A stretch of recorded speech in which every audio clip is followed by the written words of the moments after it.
ہمیشہ باوضو رہنے کی عادت ڈالیں کہ اس سے نماز کی پابندی بہت آسان ہو جاتی ہے۔ وضو صرف عبادت کی تیاری نہیں بلکہ خود بھی ایک عبادت ہے۔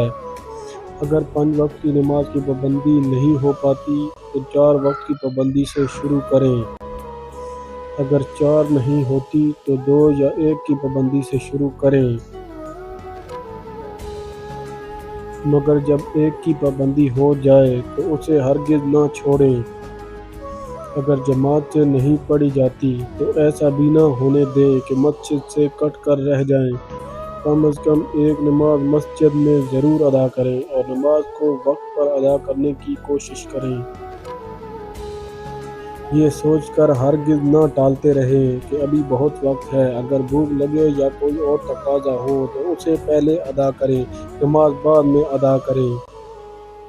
نماز ادا کرتے وقت کندھے مزید جھکا کر عاجزی پیدا کریں۔ یاد رکھو کہ آپ غلام کی مانند اپنے رب کے سامنے پیش ہیں۔ آپ کوئی فوجی نہیں ہیں کہ آپ کی حرکات و سکنات میں سختی ہو۔ نماز سکون سے ادا کریں۔ کبھی کبھی 3 کی جگہ 5، 7 یا 11 مرتبہ رکوع یا سجود میں تسبیح پڑھیں۔ کبھی کبھی 1 کے بجائے 2 یا 3 سورتیں یا آیات کا مجموعہ ملا کر تلاوت کریں۔ پوری نماز کا ترجمہ نہیں یاد کر سکتے تو کم از کم ان کا ترجمہ ذہن میں بٹھا لیں جو ہر نماز کا حصہ ہے۔ خود ذہن بھٹکانے والے خیالات کو مکمل جھٹکنا شاید ممکن نہیں، مگر ایک آزمودہ مؤثر طریق جو حدیث میں وارد ہوا۔ اس کے مطابق جب شیطانی خیالات کا حملہ ہو تو دوران نماز ہی لا حول پڑھ کر بائیں جانب 3 مرتبہ علامتی طور پر تھوک دیں۔ دھیان رہے کہ تھوکنا علامتی ہے، حقیقی نہیں۔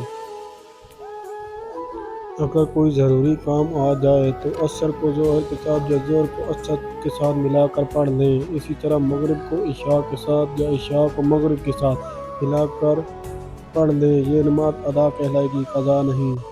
دوران سفر نماز قصر کر سکتے ہیں۔ اگر بہت زیادہ مجبوری ہو تو اس میں جھجکیں نہیں۔ اگر الارم لگانے یا دیگر اہتمام کرنے کے باوجود آنکھ نہ کھلے تو بیدار ہوتے ہی ادا کر لیں۔ یہ نماز بھی ادا کہلائے گی، قضا نہیں۔ گویا جائز نہیں کہ آپ اسے عادت۔ ایسی مزید ویڈیو دیکھنے کے لیے میرا چینل سبسکرائب